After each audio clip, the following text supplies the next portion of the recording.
to CherrySTEM. We're back, bitches. Our unpodcast.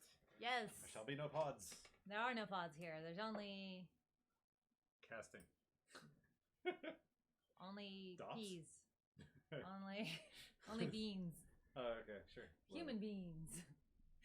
All right. Hi. Welcome. For those of you who are watching this, listening to this on YouTube, there is a link down below in the profile where you can get your own RSS feed by inputting the private link into a podcast player. So there can be pods, but you have to do it yourself. On the other hand, if you would like to download each individual episode of CherrySTEM, here's how you do that. Let me show you. So what you do is you go to patreon.com/AnnaCherry, and then you get to choose to be a supporter. But you don't have to, but you should. But you don't have to, but you should. But you don't have to. I suggest selecting the Challenger tier mode because it'll give you some after show bonus goodies and things like that. However, you just keep scrolling on down and then you will find CherrySTEM. There it is, available for public. You can download it, you can play it, you can see all of the resources that we have, and you can just keep doing that and finding all the CherrySTEMs and all that good stuff. So here's how you do that. I'll do it. The good stuff. We got the good stuff. We do have the good stuff. The good stuff today is a bit of a, let's see. Yeah, I'm going to be just as surprised as everyone else today. Good. That's my goal. I am introducing... it is CherrySTEM, after all. It is CherrySTEM, indeed. I am the cherry. Therefore, it is my stem. And today, we're talking about the brain. BrainCeption! And that is actually a title of one of the articles that we're going to be looking at. What we're doing today... BrainCeption? Mm-hmm. Oh, okay. Literally, yeah. So what we're doing today is we have 2 news articles about the brain. And then we have a article that we're going to read along. So it's kind of it's a mix. It's a mix of a news seed and a mix of the pits. It won't necessarily be the pits because it's not necessarily a bad article, but we don't know that yet. So we're getting to the bottom of things, to the pits, to the center. I can see already there's something about magnetite. Heck yes, but maybe not. We'll find out. So the first article we're going to cover is this one. Do human brains have bits of magnetic material? The Earth and Space Science News says we do. Here's the first map of the magnetic mineral magnetite. Okay, it is magnetite. In the human brain. Turns out that our brainstem may be full of it. Wow. Fucking sweet. Craziness. Yeah, cool. Awesome. All right. This particular image is titled as Humans Have Areas of the Brain That Are More Magnetic Than Other Areas. The upper region of the brain, the cerebrum, has low levels. Light colors show higher levels of magnetic resonance. So it seems it is the bottom of the brain that has more magnetism than the top of the brain. Except for this little region here, because that looks lighter than the rest. So whatever is happening back here. I think that's the back, or is that the front? Can't tell. The back. I thought it was the back, but all right. Let's read the article. Rostral. Is that right? I think confused. This was published on December 12th in 2019, so about literally exactly a month and a day ago. So apparently scientists have mapped, let's bring us back to our faces. All right, so the short and the long of it is that scientists have mapped magnetic materials in human brains for the first time, revealing that our brains may selectively contain more magnetic material in the lower and more ancient regions. So researchers used 7 specimens that were donated in Germany to measure brain tissue for signs of magnetite, which is the Earth's most magnetic mineral. And as a side note, from what we know, it is magnetite inside the beaks of birds that allows them to find their way around. Yep. Yeah. I mean, I don't know. That's how that's part of the... You're the bird expert. Part of the going north and south and part of how they navigate is apparently appears to be because of the presence of magnetite. Neato. Let's make sure our sound is nice and loud. So how fast our magnetic pole is shifting right now may disrupt bird migration patterns. Say that again? Our magnetic pole is shifting like crazy. So Oh. like within the lifetime of a single bird, it will fuck with them Interesting. because it's just our the magnetic pole is like flipping out. Like when you talk about the scales at which a magnetic pole would normally shift, which is geological time scales, right now it is flipping out at a crazy fucking. Everybody should be concerned about it rate. Yeah, I believe the last indication is that it's moving about 6 miles. A year, something crazy. Yeah, huge, like enormous. just really No, tremendous it's amount. fast. I think it's even faster than that. The sound is perfect now. Excellent, good. So I don't need to deal with the blue Sherpa that is not responding anyway. I turned up the microphone. I opened up the microphone all the way to the highest, and that should have fixed any potential quietness we might have had. So yes, there is a comment that I'd like to address simply because it's something we've mentioned before. So for our more reoccurring listeners, you would be familiar with the therapy, or the how we usually bring it up is the fact that you can change a person's morality by putting a magnet to their head. I'm sure you've heard us say that. The changing a person's morality, like that is how we launch into it many times, and that is actually what they do. They take a magnet and they put it on the right temporal parietal lobe, which is like sort Junction. of junction, which is sort of above your ear area-esque. And by applying certain frequency of magnetic resonance, they're able to have a person go from it is the outcome that matters, or it is the intent that matters, to it's the outcome that matters, and vice versa. So that is sort of one of that's why it's called a morality thing, because how do you determine when a person's at fault if they intended to kill someone but didn't succeed? So is it the intent or the outcome that matters, or if they didn't mean to kill a person and accidentally did it because some poison got mislabeled as sugar? So which what sentence should you pass in these both cases? And you can have a person go between the two. With the strength of their decision of what should be punished more can be changed based on these changes. Right. So just from the outside, no invasive surgery. No. Just a strong magnet on the outside. Yep. And and so of course that to me sort of raises my little conspiracy fedora to go into some of those instances where you have people that claim to be hypersensitive to electronics, and they find themselves wanting to live in a Luddite-like lifestyle as far away from wires and anything that could produce a magnetic field. And it sort of starts to kind of make sense a little bit, maybe, that our brains might be affected by magnetism in more ways than we realize, given that every electric field has a magnetic field. They are intertwined. You can't have one without the other. Or you can have one without the other. No. So you can have a magnetic... electromagnetism. But can you have magnetism without electricity? No, you can't. No, well, wait. Rocks don't have electricity. They're just sitting there. Let's not get into that. Sorry. Okay. That's advanced level sciencing. All right. All right, that's the tangent of magnetite aside. Back to the article. We are gonna continue with it and talk about these 7 brains that were donated in Germany. So scientists have shown that other types of life, such as a special kind of bacteria, contain magnetite, and of course birds, as we mentioned. But the distribution of magnetite in human brains has been kind of unclear. There's been no systematic study or anything like that. There's been no mapping. And so they were trying to, to cover that gap. So the results could shine a light on why humans have magnetite in their brains to begin with, which remains an open question. Stuart Gilder, the lead author of the study and a scientist at Munich University, said that their results show that magnetic particles exist in the, quote, more ancient, end quote, part of the brain. He said, we thought that from an evolutionary standpoint, that was important. So in general, scientists have first discovered hints of magnets in human brains all the way back to 92. There was a paper that reported that tiny crystal grains, some barely wider than a DNA strand, were found in human brain tissue from 7 patients in California. 7 again, no. The crystals looked just like tiny magnets in magnetotactic bacteria that help them navigate along geomagnetic field lines in lakes and saltwater environments.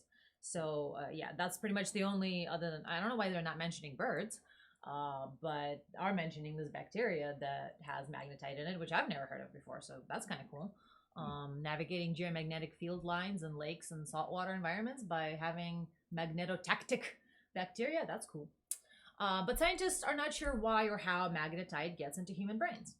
Magnetite could serve some physiological function, such as signal transmission, but scientists can only basically speculate at this point. Further study obviously is needed, and there's also even more mystery as to how magnetite arrives in the brain in the first place. One study of the frontal cortex of 37 humans' brains suggests that we breathe in magnetite from the environment. But other researchers like Gilder, who is the lead author of this current Munich study, thinks that magnetite comes from internal sources. So, to find some answers, Stuart Gilder and his team dissected 7 brains and measured their magnetic strength and orientation. The brains had been preserved in formaldehyde since the 1990s, when relatives and guardians of the deceased donated them to science. The brains came from men and women between the ages of 54 and 87. So I guess that seems like a compound variable that they've been marinating in formaldehyde since the 90s, but I don't know. Given that there was DNA found in California patients, or the 7 California people, where it was like tiny grain bits of magnetic material was found there too. But I would like this to be studied more.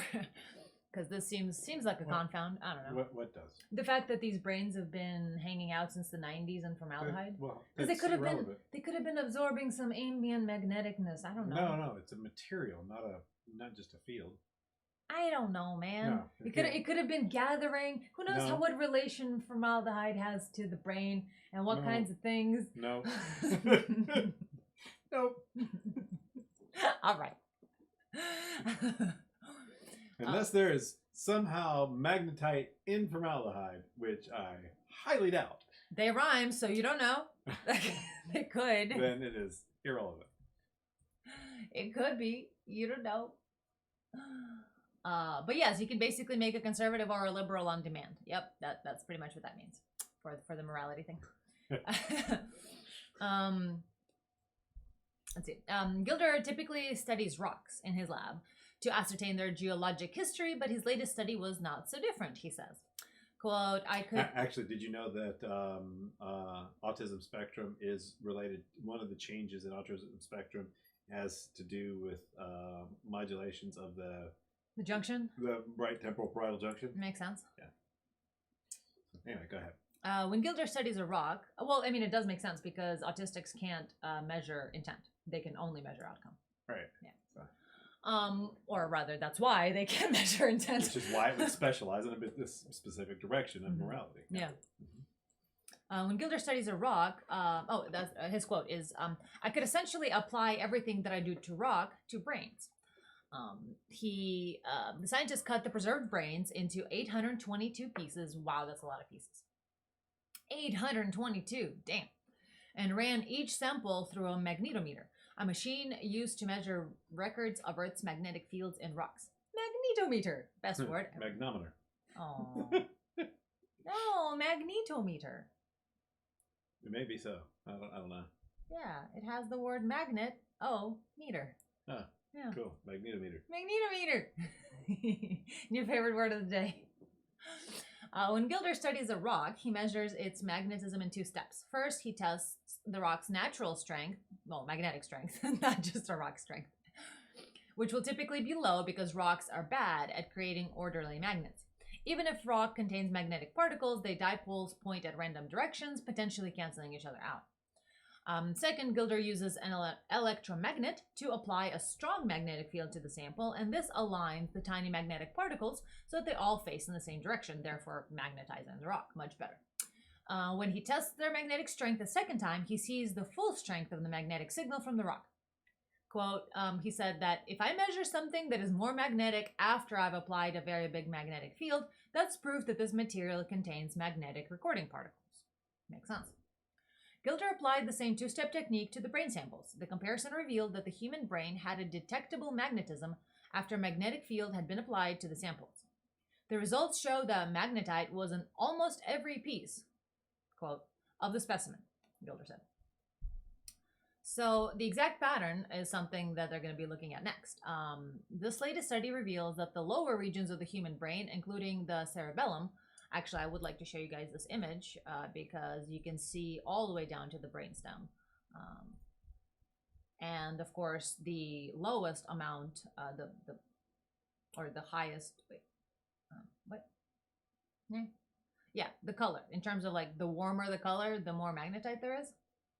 And there it is, magnetite levels, 48 or 50 is at the top, and then 8 is at the bottom. So the higher the number, the more magnetite, and there it is, shown mostly in, well, the strongest in the brainstem, and then it travels up and has some areas at the top and sides that are magnetic, but for the most part, it seems majority of it, the strongest concentrations in the brainstem, which is what I could see. I could see why they would. I could see why they would think that it's not just inhaled, but naturally produced. I'd love to put that map over overall plasticity and variation of brains, and see if there's a relationship between the plasticity and variation of connectivity between individuals that corresponds to that map. Yeah, that will be fun. So yeah, this latest study reveals that the lower regions of the human brain, including the cerebellum and the brainstem, had 2 or more times the magnetic remnants of the upper regions of the brain. The upper regions compose the cerebrum, which is responsible for reasoning, speech, and other tasks, which you would see as more common, more modern, I mean.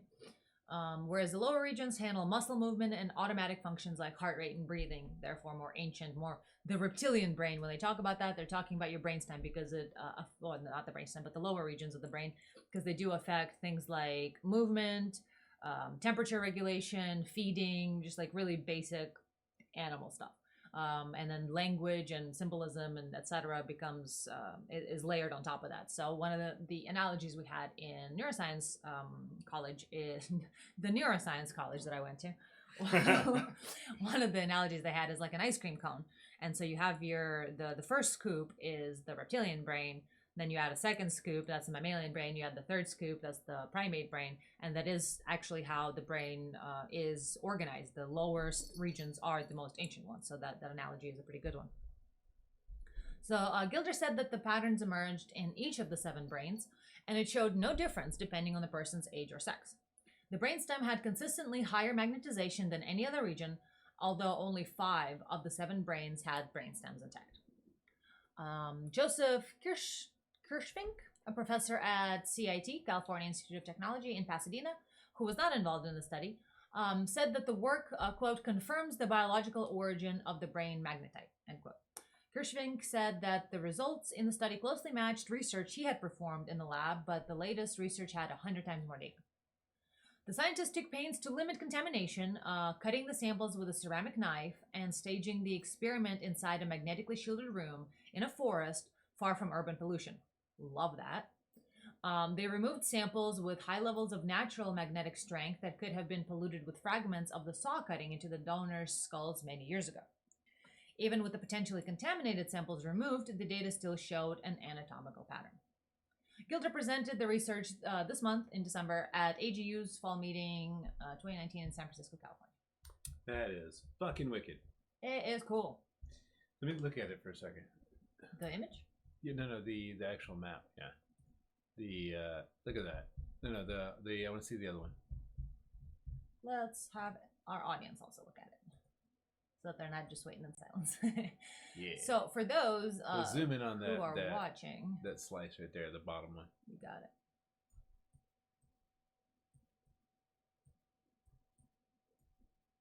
I will do my best. Cool. Yep, makes sense. Thalamocortical loops. Look at that. They're leading right into the thalamus area. I don't know what you're talking about. So right in here would be where the thalamus is, and so there's actually these rings. Yep. Interesting. And then there's within the prefrontal cortex is its own little area that could be a looping sort of structure. Huh. And then the rear brain. Mm-hmm. And yeah, the strongest is in the brainstem, going into whatever the fuck this is. What is that?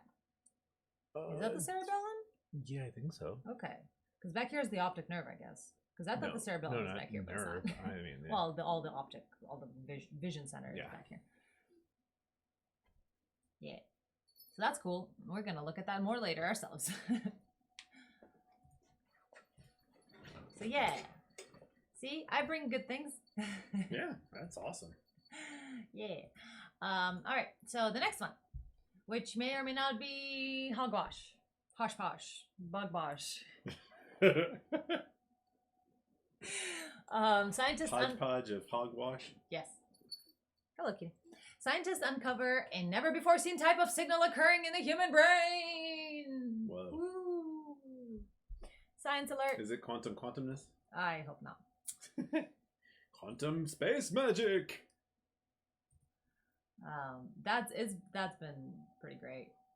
In terms of like how many articles have been recently coming out On quantum space magic. on talking about the what is the key word? The problem in physics, the Crisis. the crisis. Yes, that crisis word. in physics. Yeah, literally that it's word. been going on for a long time and getting worse and worse and worse. Yeah. Exactly. Yeah, that one. There's been so many articles, even more now coming out. Oh no! Not only that, there's people now publishing in major journals are now starting to accept articles on Bohmian physics again.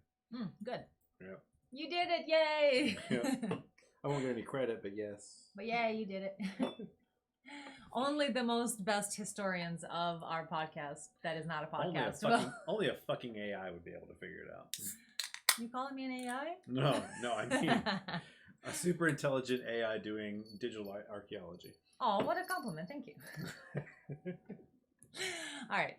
All joking aside, who are we kidding? Go ahead. Never joking aside.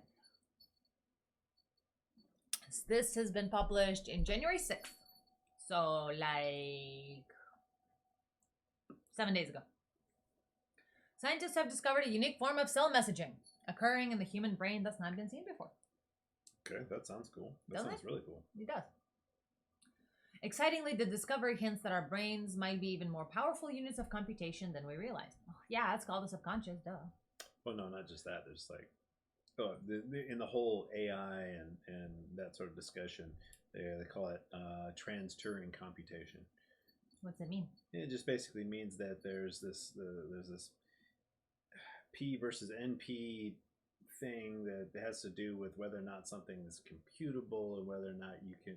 It really has. It's hard to describe in any short terms. I'm doing horribly even. I'm doing bad at doing bad. What do you do? You're really distracting me with whatever you're doing with the kitty. His head is moving. He's not keeping his head in the same direction. As I'm moving the chair side to side, his head is also swiveling with me.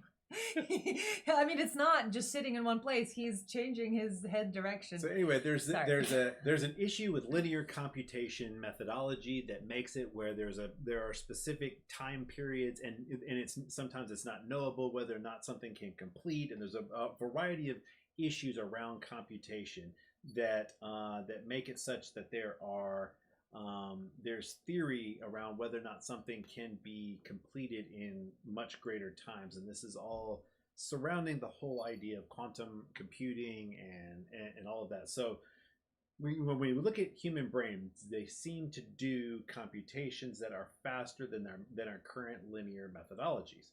However, by linear you mean like computers. Like right, normal mechanical things. Normal mechanical computing requires the orders of operation sort of things. In other words, you can't just do absolutely everything simultaneously all at once. Reality does do absolutely everything all simultaneously at once, which is why analog computation is now the biggest thing in quantum computing. Now, we read an article on that a couple of weeks ago. Now finally people are constantly talking about it. They know that the real that's behind quantum, not the quantum space magic woo bullshit, but the real behind it is analog computation. Computing at a tiny level, so we call it quantum. Because our understanding of the whole computing process and even math it has to do with the way that we even think about the world in a linear stepwise process, not in a everything happening simultaneously sort of process. That consideration of computation is something that is new, that only goes with analog computation. And so that's where the whole idea of trans-Turing computation, and which basically what we're talking about is if we go beyond this particular problem, then all of the cryptography and all of the things that were safe before, if somebody cracks it and finishes this methodology before others have access to it, there'll be this huge, overwhelming computational advantage. And so hopefully everybody in the world will come to the same level of, they'll break through at the same time. Otherwise it will be, it'll disrupt the entire world's markets.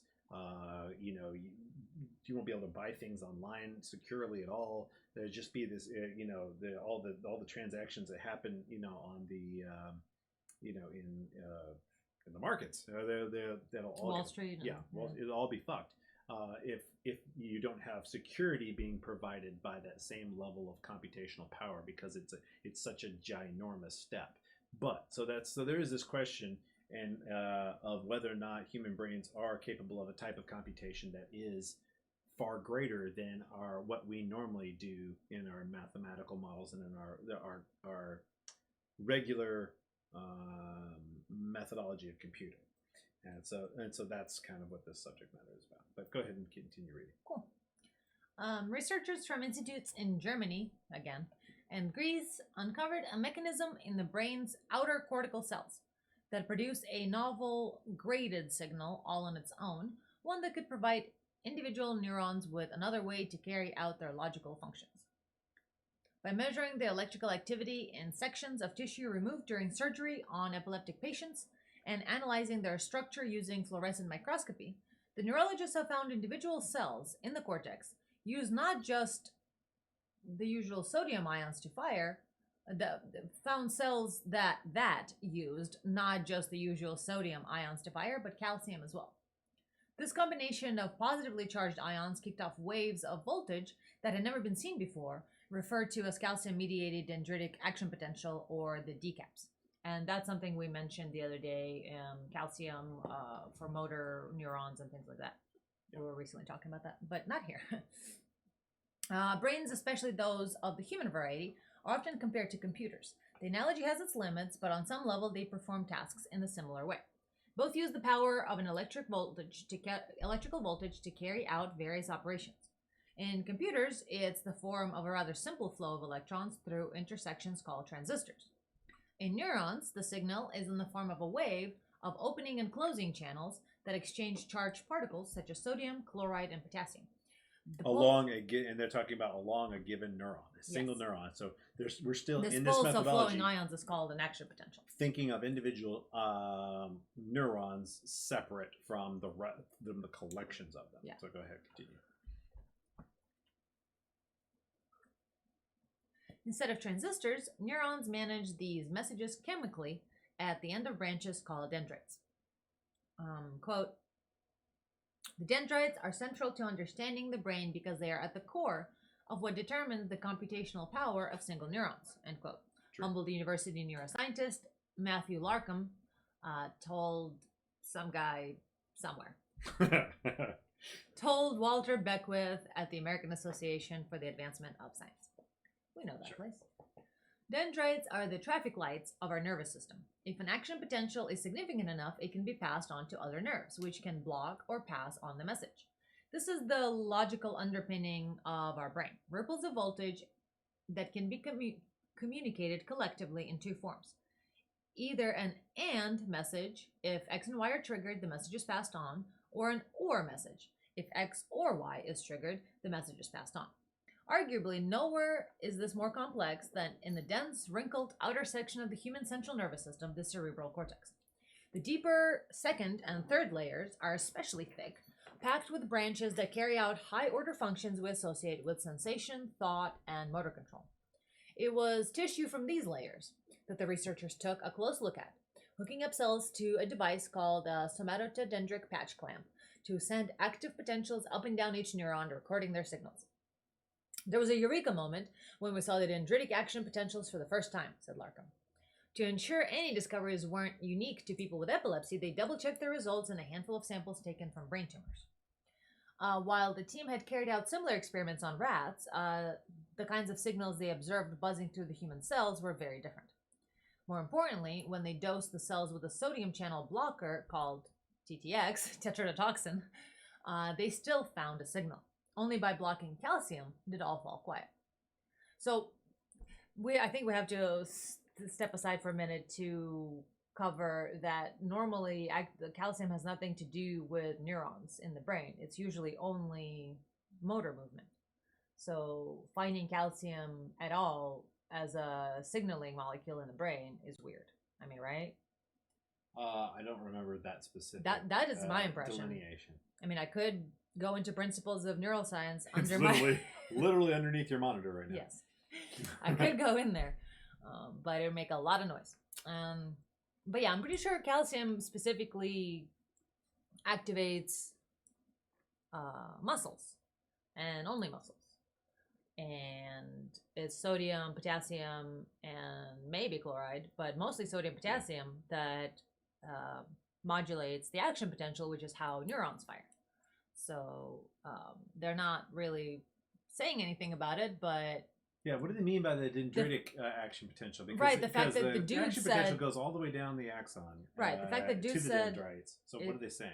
I don't know. The fact that he said it was a eureka moment to see. So is it only the dendrites that are firing? So is it firing specifically within dendrites? I don't know. Okay, let's continue forward. That's the question. I don't know. What do they mean by this dendritic pathway? We already passed it, so that's all there was. That's it? That's yeah, that's all. What? That's all. That's okay, all. but they're calling just it one something quote. in particular. What's it called? There's a eureka moment when we saw the dendritic action potential. Oh, no. I'm talking about the entire article. They may continue talking about it. Oh, they might, yeah. Yeah. I don't know if they will or not, but we'll try. Yeah. So when they dosed the cells with a sodium channel blocker called tetrodotoxin, they found a signal. Only by blocking calcium did all fall quiet. Finding an action potential mediated by calcium is interesting enough. That's what I figured, because that's not usually, it's always sodium and potassium that modulates that. So what the hell is calcium doing there? But modeling the way this sensitive new kind of signal worked in the cortex revealed a surprise. In addition to the logical and or type functions, these individual neurons could act as exclusive or intersections, which only permit a signal when another signal is graded in a particular fashion. Researchers write that traditionally the XOR is what they're calling exclusive OR. The XOR operation has been thought to require a network solution, is what the researcher said. Now we can look at the actual study instead of, we will link the actual study, not just this article about it. Yeah. More work needs to be done to see how the calcium action potentials behave across entire neurons and in a living system. Not to mention whether it's a human thing or if similar mechanisms have evolved elsewhere in the animal kingdom. Technology is also looking for our own nervous system for inspiration on how to develop better hardware. Knowing our own individual cells have a few more tricks up their sleeves could lead to new ways for network transistors. Exactly how this logic tool squeezed into a single nerve cell translates into higher function nerve cell. This article is written so poorly. Exactly how this new logic tool squeezed into a single nerve cell translates into higher functions is a question for future researchers to answer and find a better author. So the actual study from the AAAS, dendritic action potentials and computation in human layer 2/3 cortical neurons. 2 and 3. Yeah. 2 and 3? 2/3. Yeah. Oh. Well, that's dumb. Should be and instead of slash. Yeah. Or spaces between the slashes or a dash or something. So human dendrites are special. A special development program in the human brain. Or do you want to read that? Sure. Special development program in the human brain drives the disproportionate thickening of cortical layer 2/3. This suggests that the expansion of layer 2/3, along with its numerous neurons and their large dendrites, may contribute to what makes us human. Gaiden et al. Thus investigated the dendritic physiology of layer 2/3 pyramidal neurons in slices taken from surgically resected brain tissue in epilepsy patients. Dual somatodendritic recordings revealed previously unknown classes of action potentials in dendrites of these neurons, which make their activity far more complex than previously thought. These action potentials allow single neurons to solve two long-standing computational problems in neuroscience that were considered to require multi-layer neural networks. So this XOR pattern, I believe, is what they're talking about. So normally you'd need the whole system to vote on something, but these neurons can do it themselves. Yeah, the active electrical properties of dendrites shape neuronal input. It's loud. I can barely hear you. I'll be louder. The active electrical properties of dendrites shape neuronal input and output are fundamental to brain function. However, our knowledge of active dendrites has been almost entirely acquired from studies of rodents. In this work, we investigated the dendrites of layer 2 and 3 pyramidal neurons of the human cerebral cortex ex vivo.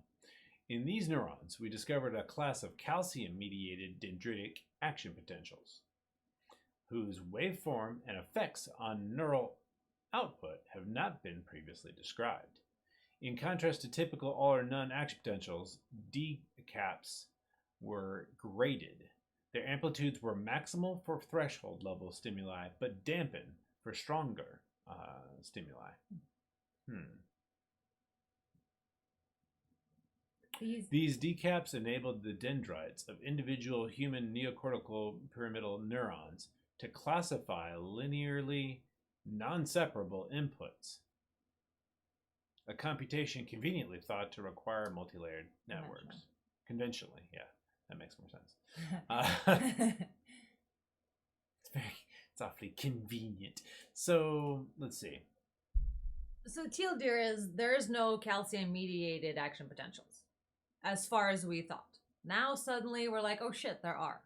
Yeah, and it's not just that, but the way they react to things is weird and different and strange. Normally action potential happens and it spreads from one part of like the axon to the next part and goes down all the way down to the dendrites. Mm-hmm. I'd like to know where are these starting somewhere on the dendrite? Is it when it arrives at the dendrite? Does the dendrite then make a decision? Is that what's happening there? It's not clear what they're saying that this action potential along a dendrite is, because the dendrite extends from the axon. So what are they saying? Hold on. Or wait a minute. Yeah. We can't read it. It's under a paywall. Fuckers. Okay. Maybe there's another article about it where other people give better information, better science communicators than this article. Then Science Alert. Screw you, Science Alert. You're bad. They did all right, I guess. Yeah, okay. But it sounds like what they're saying is that it's also has to do with field effects, which that's one of the long-standing. So going back to the discussion from earlier about what the brain can do, there's a long-standing discussion about whether or not the brain acts in that very linear fashion where you got wires and those wires do all these, and the tinier the wire the better, because you don't want them having any crosstalk between each other. They shouldn't have any impact in each other. You should be able to send one signal down one wire, and when they get to a junction, then there's a decision made at that junction. It's very linear.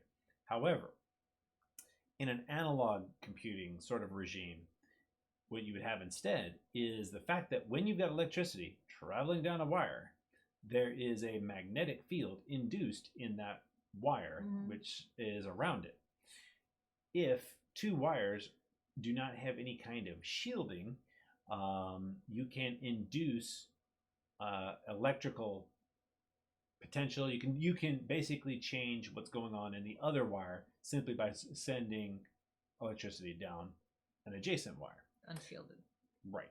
So the issue then is has been a long-standing argument about whether or not there's a quote, I forget what neuroscience said it, that that the brain is too warm, wet, and noisy for field effects to be part of how the brain works. However, in the past decade or so, people have been able to point out that there is synchronization effects where groups of neurons firing simultaneously along similar pathways, along side by side, can add to each other and create larger field effects that can impact action potentials in nearby neurons. So in other words, okay, so when a neuron fires, there is sort of a voting scheme where dendrites are sending a signal to fire, and you have to have enough of them within a certain period of time to open up the channels and go over the threshold, which causes the action potential to fire down the axon. And so that's how you normally do it. However, whether or not where that threshold is, where the action potential threshold is, whether or not it will that can be modulated by local field effects created by the firing of nearby neurons. So that means that the noisiness is not noise, it's signal. In other words, and this is, once again, this is controversial opinion here. That is while controversial, there are plenty of neuroscientists who are much more along. This goes along with the Bowman-Pribram holographic, model of brain function.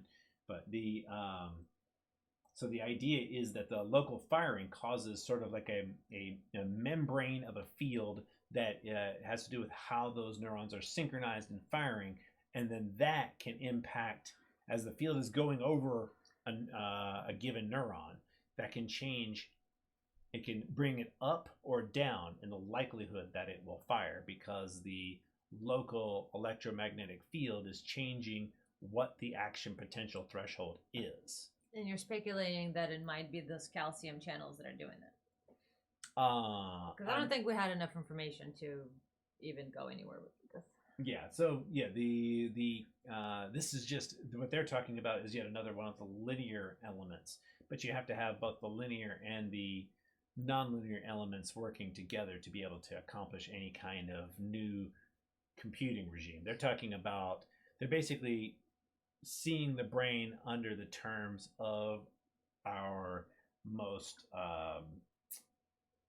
well understood computing models that work for computers. Yeah, I found that weird that's not analog computing, that's digital computing. The way they were describing the whole article is just about logic systems and computing. It was very strange. And so, but at the same time, they were talking about. It seems as though they were hinting at field effects, and I'm guessing here at this point that there is. I wish we could get to the fucking paywall. I know. I wish that too. We need to become a AAAS member. Yeah, sure. Let's do that. Let's be a member. So yeah, that was exciting and then not exciting because it's like, ooh, fun. Not enough information. Fun, but not enough information. However, let's learn about how the brain learns about itself. BrainCeption. Whoa, BrainCeption. BrainCeption. If understanding everything you needed to know about the brain is a mile, how far have we walked? Asks Jeff Lichtman, professor of molecular and cellular biology at Harvard University, to his students each year.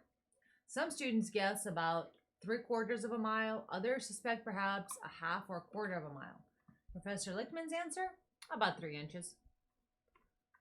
The incredible complexity of the human brain is what enables us to perform the diverse tasks we do every day, from breathing, walking, and talking, to thinking, reading, and problem solving.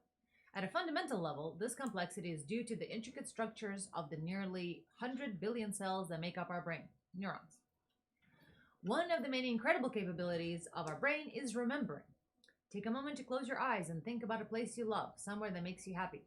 Perhaps you can remember details of the scenery, some of the sounds, the smells. These memories you just conjured up somehow felt real, but what are they really? There's much scientists have yet to learn about how we remember, but we do have some basic insights. It is widely accepted that the main biological process underlying learning and memory, known as long-term potentiation, LTP, involves the strengthening of connections between a specific set of neurons in response to their repeated stimulation. So this memory you just recalled is in fact a collection of cells that have fired together more than others around them, and these cells can therefore send each other stronger signals. But what does it mean for a signal or connection to be stronger? And how do these cells make changes to just one tiny connection out of the nearly 100 trillion in our brain? Before we go into more details about how this works, we must understand the structure of these neurons that make up our brains. Most human cells are somewhat round and keep their DNA packed in a compartment near their center called a nucleus. Neurons, on the other hand, are spindly, irregularly shaped, and highly compartmentalized cells. At their center is the cell body, which contains the nucleus, but stretching out from the cell body are many branch-like projections called dendrites, which receive signals from other neurons, and a single thin axon through which information is sent to other neurons. Along each dendritic filament are hundreds of tiny protrusions called synapses. These synapses form the junctions where information is transmitted from one neuron to the next via the release and capture of neurotransmitter molecules. Each of the thousands of synapses on a single neuron is unique. In long-term potentiation, during learning and memory formation, specific synapses between repeatedly firing neurons are strengthened. This synaptic strength depends in part on the quantity of neurotransmitters released into the synapse, as well as on the number of receptor molecules that bind these neurotransmitters at the receiving end of the synapse. One can therefore imagine that, in order for a specific synapse to strengthen, extremely localized changes must occur along the length of the dendrite to lead to there being more receptors at the required location.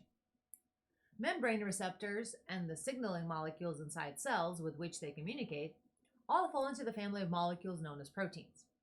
Proteins are created by molecular machines called ribosomes, which translate a messenger RNA into a protein it encodes. In reality, the mRNA is a long single-stranded molecule containing information from our DNA on how to make particular protein. While the transcription of DNA to mRNA occurs in the nucleus, translation of mRNA into protein occurs outside the nucleus in the cell cytoplasm. Traditionally, mRNA is translated by ribosomes located right outside the nucleus. In a neuron, however, protein synthesis becomes a bit more puzzling, but as a result, also more interesting. If mRNA is being made and exported at the nucleus, how do neurons achieve such highly localized changes in protein expression all the way out at individual synapses, hundreds of times further from the nucleus than where proteins usually made? Are certain proteins made near the cell body and then shuttled out to where they are needed? Or are some mRNAs and ribosomes transported through neurons such that they can respond rapidly to a local stimuli and make more of the required protein on site? How do these mRNAs, ribosomes, and/or proteins know exactly where they need to be and how they get there? It is as if someone took a satellite image of the moon and discovered several cars there. With some special cameras and detection techniques, they found that they were American. Yet the question would still remain, were the cars somehow sent from the United States to the moon? Or were they made in factories on the moon after instructions for how to build them were delivered? How did the cars or factories and instruction manuals get there? Scientists have discovered that indeed, some mRNAs and ribosomes are located out in the dendrites, far from the cell body and nucleus, and they have found evidence that local translation does occur in dendrites and even at or near synapses. However, many questions still remain unanswered. Which specific proteins mRNAs are locally translated and in response to what stimuli? What are the timescales of mRNA and ribosome transport, protein translation, and the spread of newly formed proteins? Answering these questions represents a crucial step towards understanding the molecular processes responsible for functioning of our brains. Scientists have developed several strategies to begin to investigate these questions. Methods such as RNA sequencing reveal information about all of the mRNAs present in a collection of several cells and their relative abundances. Similar methods exist that reveal information about the proteins expressed in the set of cells. In addition to these more global techniques, other methods exist for visualizing and quantifying individual molecules of mRNA, individual proteins, or newly synthesized proteins in single cells. For example, single molecule fluorescence in situ hybridization, or SMFISH, enables imaging of individual mRNA molecules in cells using fluorescent tags that act like molecule highlighters or label a specific mRNA of interest. However, knowing the locations of mRNAs or of proteins does not reveal information about where exactly the ribosomes are making the proteins from their mRNA templates.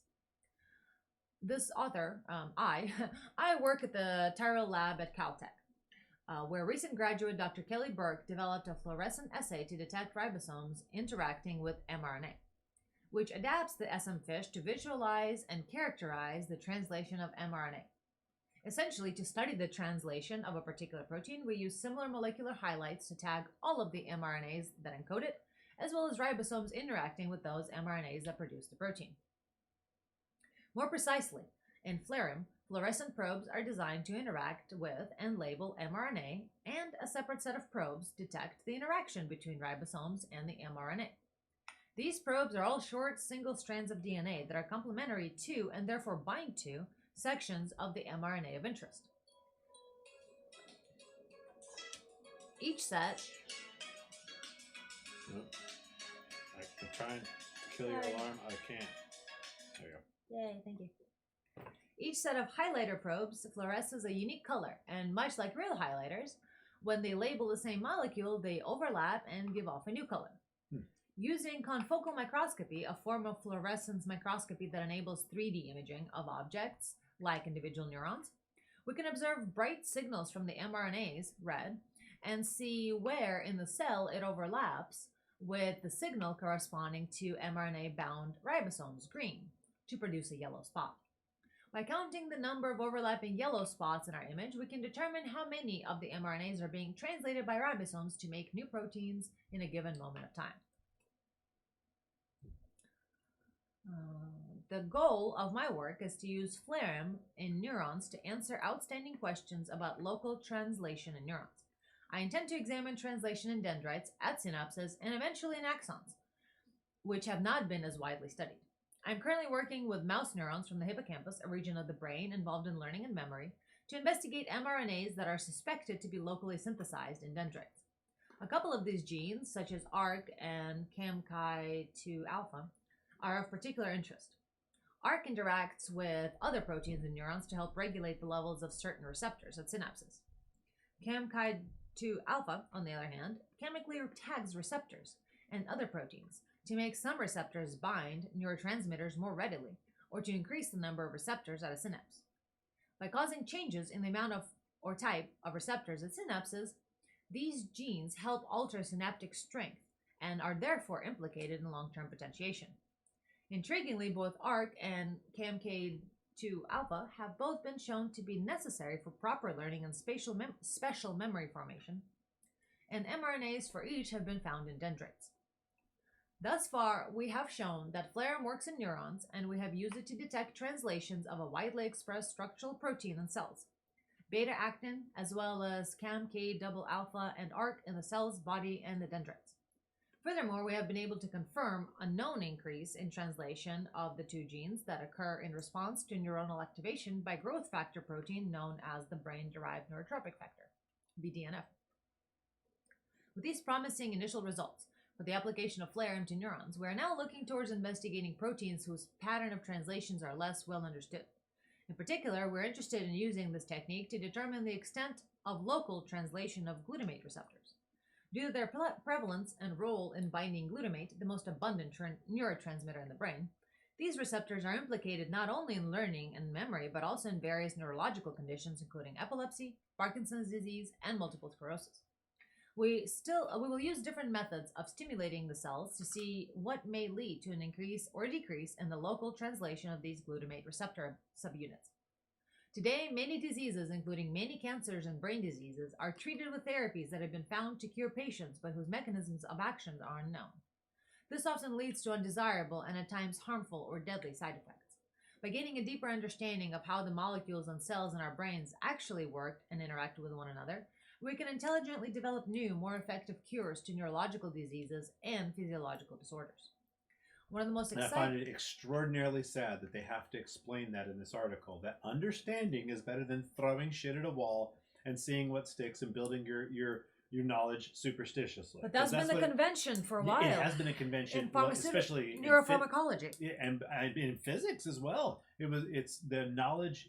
They don't believe that you need understanding as long as you just keep gaining and building upon evolutionarily collected, basically superstitious knowledge. Superstition is simply believing something without having an actual understanding of all that leads up to it. Yeah. And so you can believe in something superstitiously even though there's ample evidence and or even overwhelming evidence for it, when you do when you do not have an understanding of the mechanisms that underlie the phenomena and you're just taking that as your bottom level. That's what happens so many times, is instead of understanding, people just try to grow knowledge without any understanding, and that's it's sad that somebody has to communicate that in this article. It's saying, it's like, if we understand the mechanisms instead of just collecting, hey, it works, let's move forward, because some shit stuck to a wall when we just flail at it enough, then maybe we won't have all the side effects and other crazy bullshit.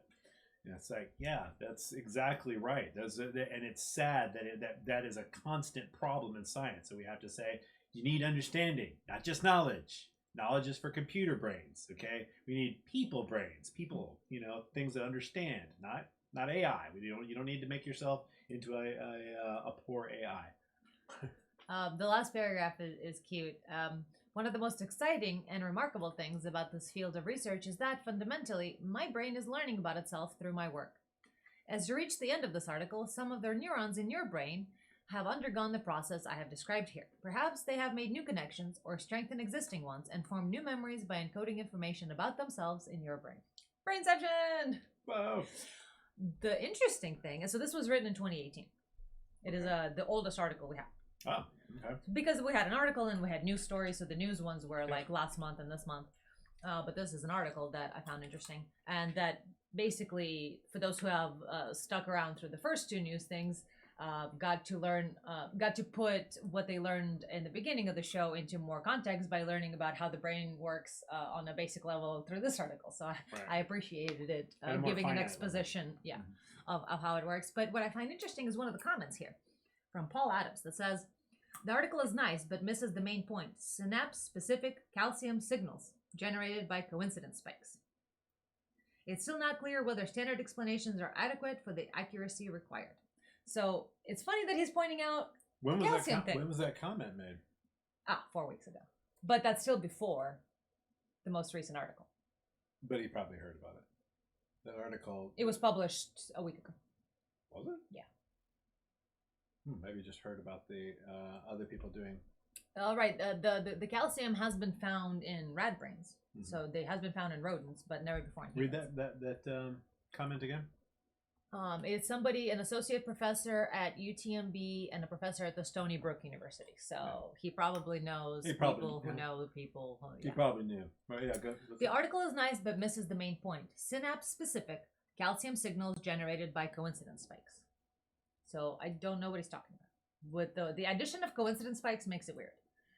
But synapse-specific calcium signals. Calcium signals. Generated by coincidence spikes. We may be talking about coincidence spikes, is what I was talking about before, which is the field effects. Right. Yeah, which is why I thought it was interesting and wanted to bring it up. Synchrony in sets of neurons encodes information. That idea is a huge new thing that is kind of a divider between old school and newer ideas of how it is that the brain does more than just very simple linear types of calculation that we do with our current computer hardware. Yeah, and the only link of this person, it's a Facebook comment. Well, it's a comment through Facebook somehow. He signed in through Facebook or whatever, because clicking on the name Paul Adams gives me his Facebook. Stony Brook University professor at the moment, which is in New York, but places lived is Nikolausburg, I'm assuming Germany, Cambridge. So there is a storied history here. Inspirational people. Francis Crick, good for him.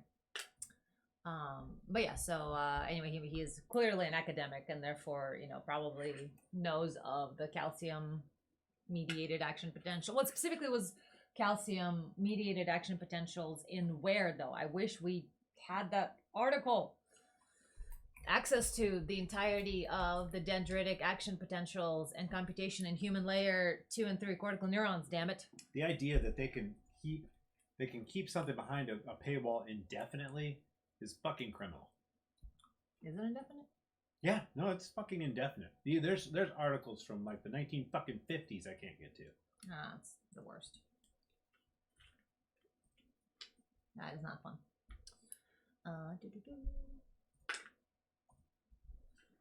That's all I had. Well, that was fun. Yeah. Was fun.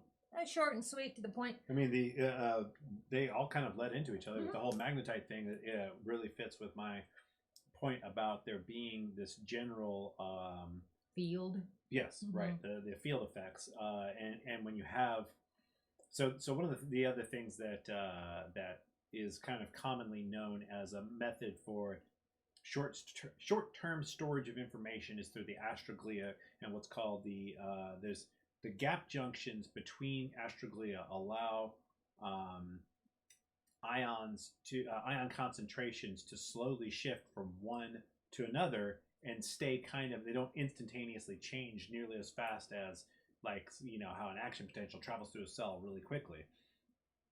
Whereas instead these gap junctions mediating the charge in a given astrocyte means that it can store, after a field has gone over it and changed the density, especially if it's gone over it numerous times. What you end up having is kind of a recording of what's passed by, and that's held in the held in the astrocytes, and that's one of the ways in which if you combine that with this finding about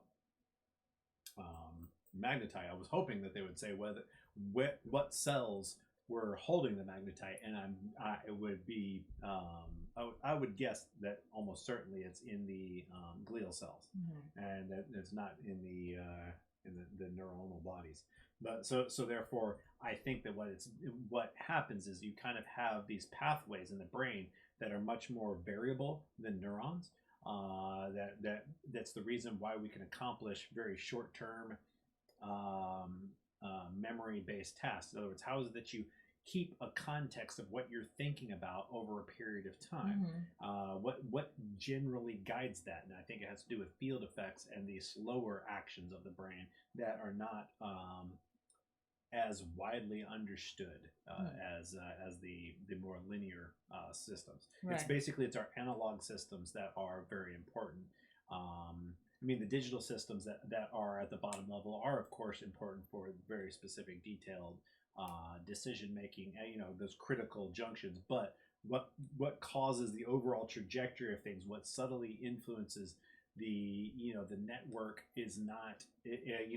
When we talk about probabilities. So whenever an action potential actually reaches threshold, so there's all these dendrites synapsing. The ends of axons are synapsing on the dendrites, and then there's this kind of a voting thing going on to determine whether or not that it's that neuron's going to fire.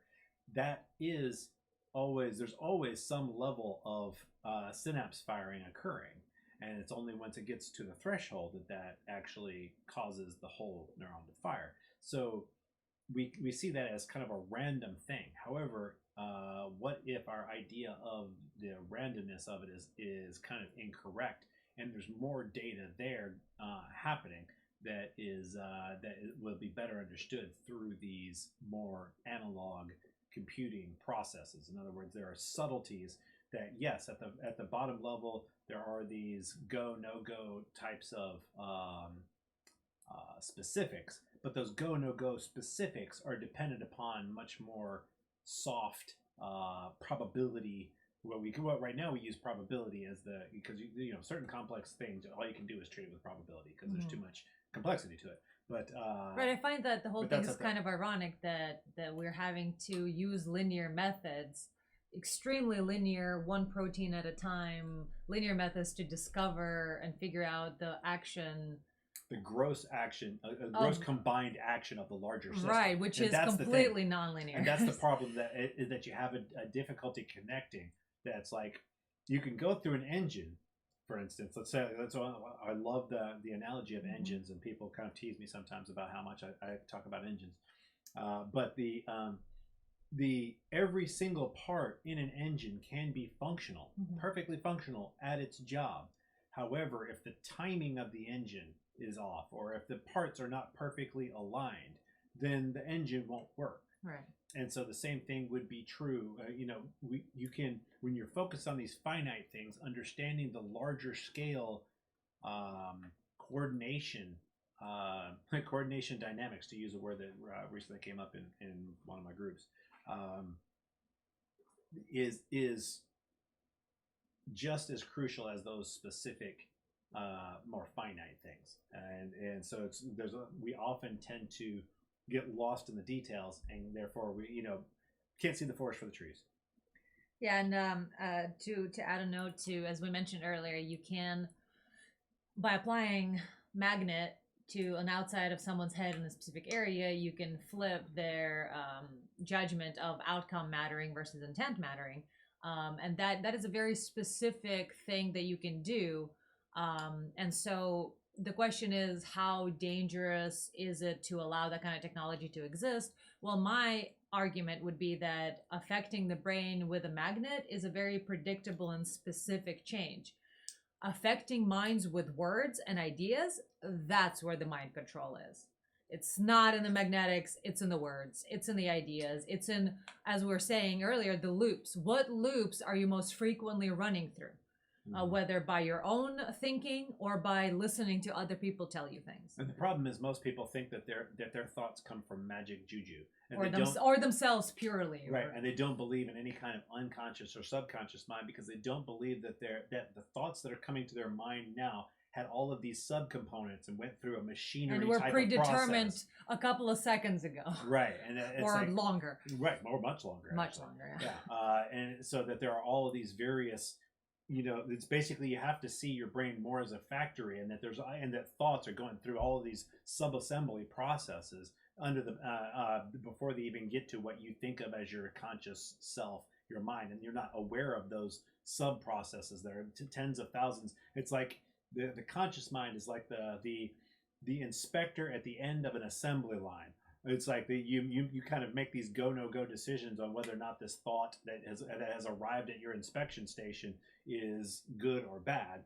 But there's an entire factory of sub-assembled parts and little tiny decisions made along the way that sometimes you have some access to change the points at which what will happen under given circumstances.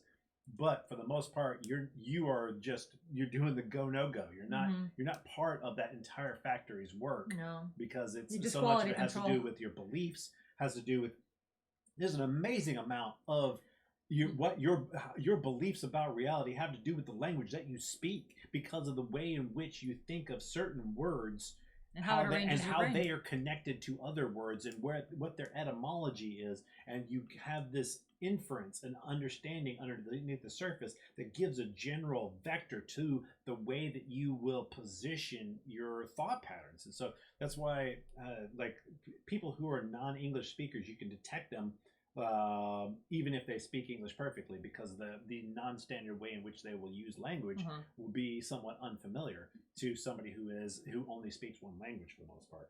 And you'll see that I'm sure that most people would assume that I'm either multilingual or I'm not, but the way in which I assemble words is somewhat non-standard for English language speakers. And so the factory analogy, like, you're not the factory foreman, you're not a factory worker, you're not the factory owner, you're at best quality control. Right. You're doing QC. Every once in a while, QC gets to go back into the factory and say, hey, at this point that we're doing this, we should be doing this other thing. Right. And then goes back to at the end of the line. Yeah. And then somebody else tries to conform to that thing. Change. Yeah. And that's how you kind of tend to change your mind. But so much is people are sending you bad materials. They're giving the glues and shit like that are all fucked up sometimes.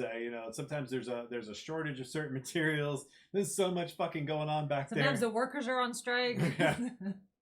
Sometimes the manager is really shitty and needs to be replaced. But it's a huge problem when people do not see their own thoughts that way, but think of their thoughts as coming from a magical soul, juju. That is such a huge problem because of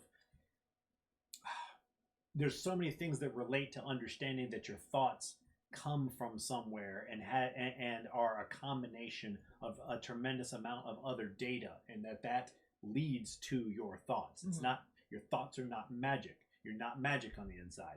And being able to understand that leads to a tremendous amount of other perspectives. Just like what we're talking about with language. Just viewing yourself in a different fashion changes the way you what conclusions you come to. I forget what it was specifically that set me off on this particular path. We were talking about, what were we saying just before I started talking about the factory? Talking about mind control and how ideas yes, right. that you experience. So mind control having to do with so why did propaganda work in Germany? It's like, why does propaganda work at all? Why is it that many companies spend more on advertising than they do on their product? Because subtle changes, subtle subconscious viewpoints change the vector, change the area of the forest you'll end up in. Sure, you may do all the operation on the tree, but what area of the forest did you end up in? So there's these little things along the way, little pathways that have to do with the lay of the land. And you're just, a lot of times you're just focused on, well, here I am, I made this decision to cut down this particular tree. Did you though? Because the lay of the land kind of pushed you in a certain direction. There was, a bear that scared you off in this other way over here. There was a proximity to your house. There was, how much of that decision was made by the land that you had to traverse to get to that particular tree? And of course, how do we define mind control too? Because there's the brainwashing level of somebody who completely believes something the opposite of what they used to believe in.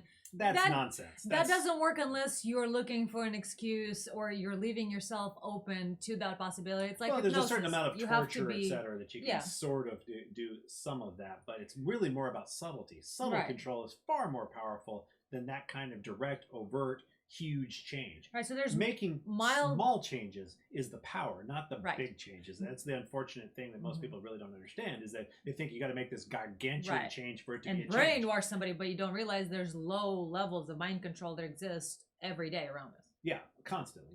You are awash in it every single day, every moment. I mean, truth of the matter is, speech itself is basically a type of control that we allow.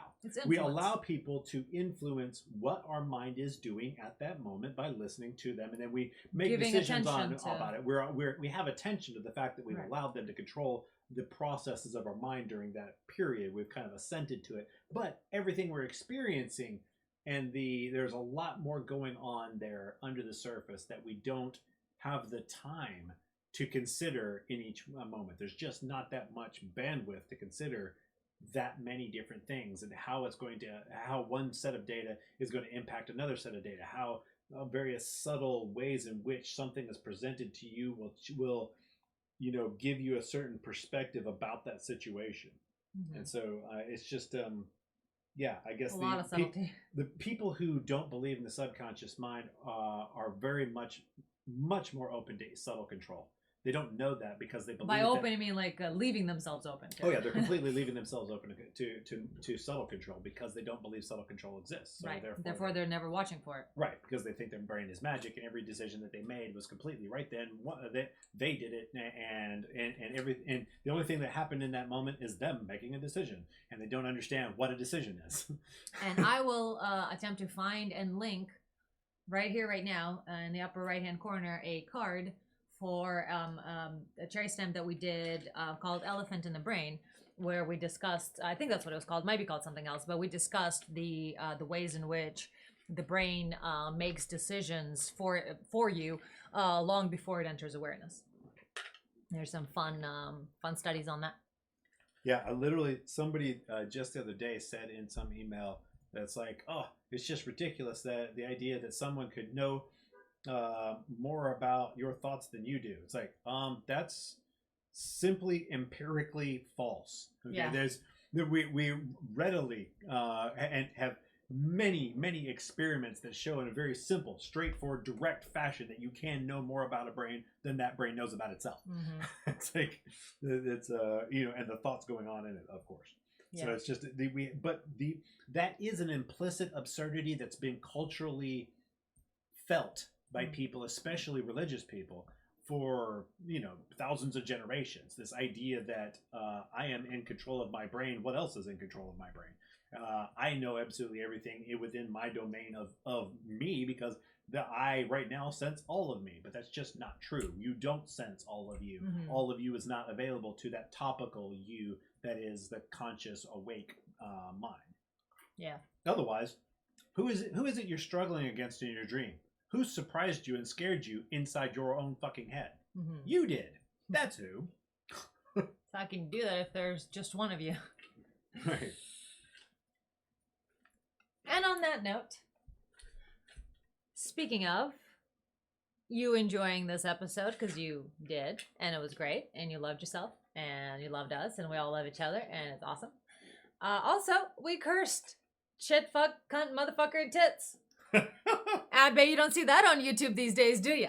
No, sir. There's also no annoying ass commercials, are there? No, there aren't. And you know why? Because we ain't monetized, bitch. We are not monetized. We are brought to you by the sweat and blood of our tears.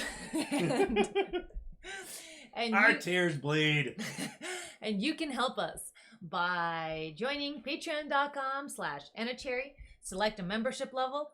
At Challenger mode is what I would recommend, but there's other levels you can peruse. You could be more awesome. I mean, that's a choice you can make. Or you can make no choice at all and simply follow us and enjoy the CherrySTEM episodes that we have uploaded to Patreon for free. And you can download the audio version and you can check all the resources that we have. But if you would like to support us and if you like what we do here, you can support directly through Streamlabs, or you can support, the monthly through Patreon. Set Or it if and you forget like it. all that we do, because it's not just what we do right here. There's an overarching thing that you can, as you start to understand who we are, you can sense what it is that we do overall, and that is trying to make the world a better place in a variety of ways. It's that we really have a genuine intent to do that. And if you like that about us, supporting us, we have a lot of difficulties in attempting to remain, apart from. Well, what's it called? Not selling out, I suppose, is the simpler way to Keeping put our it. integrity and independence. Yes, exactly. Integrity and independence. Attempting to do that. And so, if you want to help us, man, That shit is rough. It's hard to do by yourself. It's so hard. It's really hard. the world doesn't tend to reward good behavior. No. But you can, because you do. Because I believe in the wisdom of crowds when it comes to that. I believe that people can lift each other up I better believe than in systems individuals. can. Yeah. Exactly. Yep. I believe that individuals can eventually change the system. Systems go wrong because they're big, dumb animals. Mhm. But individuals can change those systems and make them smart. And not only are we intending to change the world, but we also frequently change ourselves. Because you cannot change the world unless you change yourself. And we are super into giving you tools on how to do that.